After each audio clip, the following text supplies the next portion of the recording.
All right, let's look at exercise 7. This is section 4.3, getting deeper into integration here.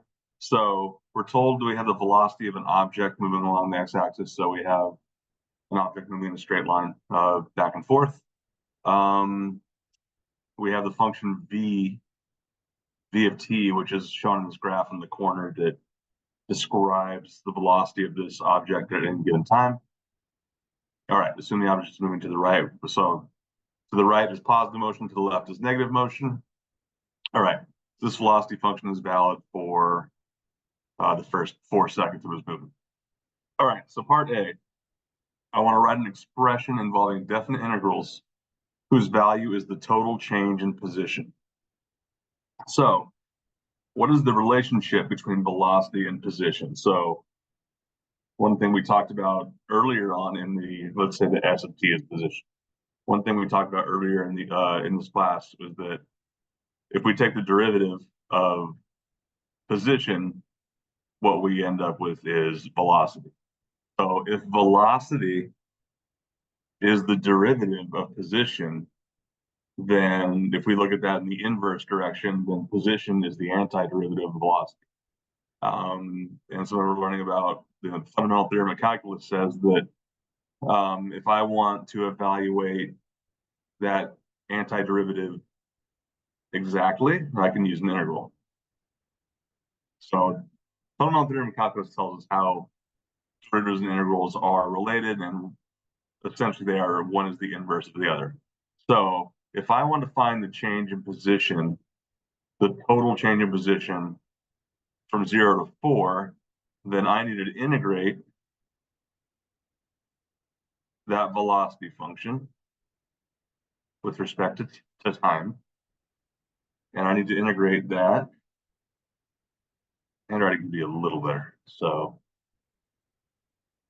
I need to integrate the velocity function with respect to time over the entire interval 0 to 4. So that is the total change of position. This right here will give me essentially my position at time 4 minus my position at time 0. So this is the expression I want that will give me that total change of position, or equivalent to total displacement. Well, part B, use the provided graph to determine the value of that total change. Okay, so now I want to use that graph to find this for me. So how do I do that? So graphically, how do integrals, like how do we interpret integrals graphically? We think about that as the area, you know, you probably heard this said a little more informally, the area under a curve. What we really should say is the area between the curve and the x-axis. So I think I need to think about this integral in 3 different places. This area is going to be above the x-axis, and then the area is going to be below the x-axis, then above the x-axis. So we can find these areas one at a time. So I'll call this area 1. This right here is area 2. And this little tiny triangle here, that's area 3. So let's find these areas. They're all triangles. So area 1 is equal to 1/2 times the base times the height. What is the base length here? The base length is going to be 0.5 what? So 0.5 seconds. And the height is going to be 1 foot per second. So if I multiply that all out, what do I get? I get 1/2 times 1/2 times 1. That gives me 1/4 of a foot. The second area just looks like it's going to be much more significant. 1/2 times base times height. What is the base length here? So I am going from 0.5 seconds to 3.5 seconds. So that's 3 seconds. And what is the height this time? We should have a height that's a negative number because our graph is below the x-axis, and it looks like it extends downward to -2 feet per second. So all told, this comes out to -3 feet. And then finally, the third area, 1/2 times base times height, is equal to 1/2 times the base length, which is 1/2 second, 0.5 seconds, times the velocity, which is 0.5 feet. I've been saying feet. Did I assume wrong? Not feet per second. So 1/2 times 1/2 times 1/2 is 1/8 feet. So our total displacement, let's bring in the language we used before. This integral from 0 to 4 of the velocity function with respect to time is going to be equal to the sum of these three areas we just found. 1/4 of a foot minus 3 feet plus 1/8 of a foot. And if we think about common denominators, it should be 2/8 minus 24/8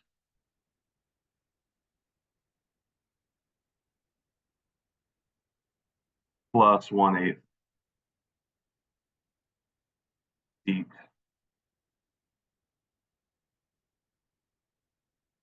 So negative 22 minus 21 over 8 feet. So that's my total change of position. So after 4 seconds, I am now 21/8 of a foot to the left of where I began. All right, part C, write an expression using integrals whose value is the total distance traveled. Okay, so total distance traveled is different. Displacement is a matter of how far I ended up from my starting position. Distance is all about just how much I've moved. Maybe that's not even precise enough. No, I'll stick with that. How much I've moved. So, other videos, I think you talked about the difference between total area and net area. In that language, what we've done so far is the net area.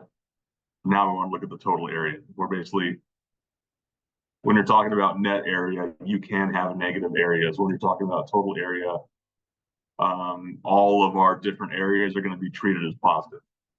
So our expression involving an integral is actually going to look somewhat similar. I'm still going to integrate from 0 to 4 because I want to know what my, I need to use something with the velocity function with respect to time over those 4 seconds. Except this time, I'm not going to allow for treating negative velocities as negative. I want to just look at their absolute values. So I'm going to integrate over the absolute value of this function with respect to time. Is that all I wanted? No, so there's the expression. That's part of what I asked for. What is the exact value of the total distance traveled? Okay, so again, I want to think about this as these three areas again. Area 1, area 2, and then area 3, except I'm going to look at them like this. What's the absolute value of area 1 plus the absolute value of area 2 plus the absolute value of area 3? And I don't need to go back and recalculate this from scratch because we've already done this. The big difference here is I'm going to treat that middle area not as negative 3 feet, but 3 feet. So I get 1/4 of a foot plus 3 feet plus 1/8 of a foot. And if I look at these in terms of common denominators again, I get 2/8 foot plus 24/8 foot plus 1/8 foot. That's equal to 27 over 8 feet. So that is the total distance that this object traveled over these 4 seconds. What else? What is the object's exact average velocity on 0, 4? So how do we find average velocity? So V bar or V AVG. By definition, this is calculated by total displacement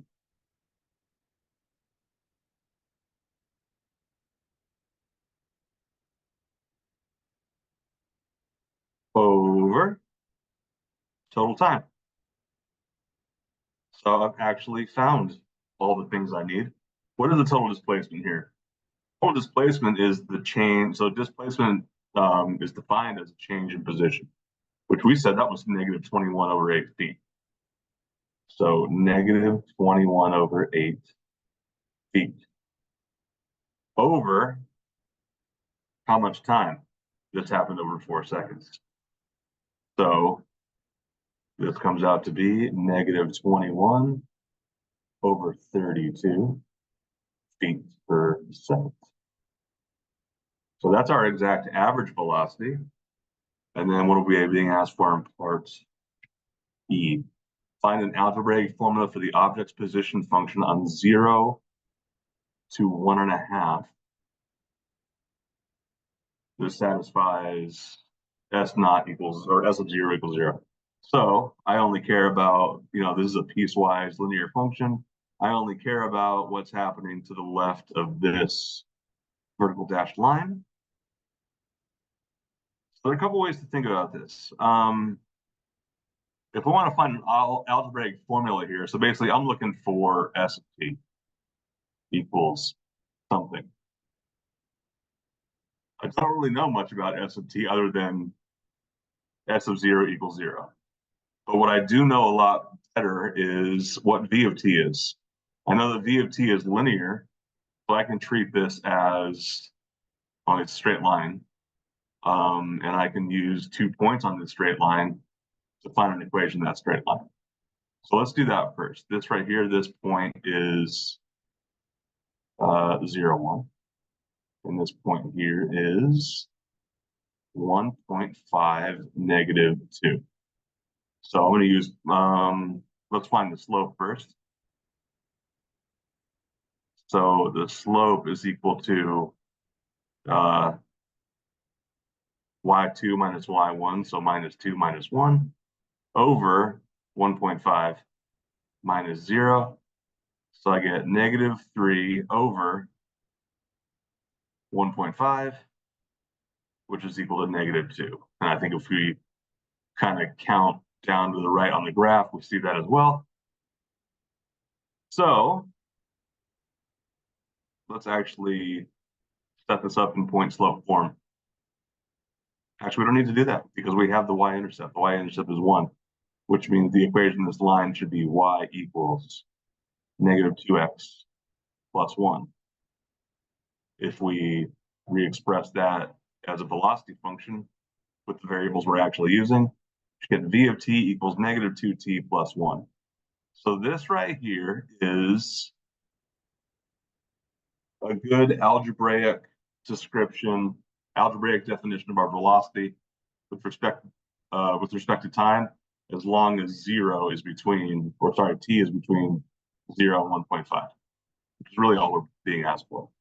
So now I would like to find an antiderivative for this because that's how I get to S of t. So what's a function whose derivative is negative 2t? If I treat this using the power rule, except go in the opposite direction, what do I get? I get S of t equals, well, so how do I do the power rule in the inverse direction? First thing I'm going to do is increase the power on my variable by 1, and then I'm going to divide by whatever the power rule of my variable became. So this becomes negative 2t squared over 2. What about a constant? What kinds of functions have constant rates of change? Those are linear functions. So what line has a slope of 1? The function will be, the variable will just be 1 times that variable. And then I'm going to add a constant here because it's tricky when you're going the opposite direction. When you take a derivative of constants, they vanish, right? They become 0. So if we're going the opposite direction, maybe there are some 0 terms in this velocity that would become constants if we took antiderivatives of them. So since we can't be sure there's not a constant here, we're going to include one. So let's clean this up a little bit. S of t equals negative t squared plus t plus c. But we were actually given enough information to figure out what c is because we were told that S naught, S of 0 equals 0. So S of 0 equals negative 0 squared plus 0 plus C equals 0. So this basically tells us that that constant C is equal to 0. So now I can say that in particular, here's my expression for S of t, negative t squared plus t. All right, that's it for that question.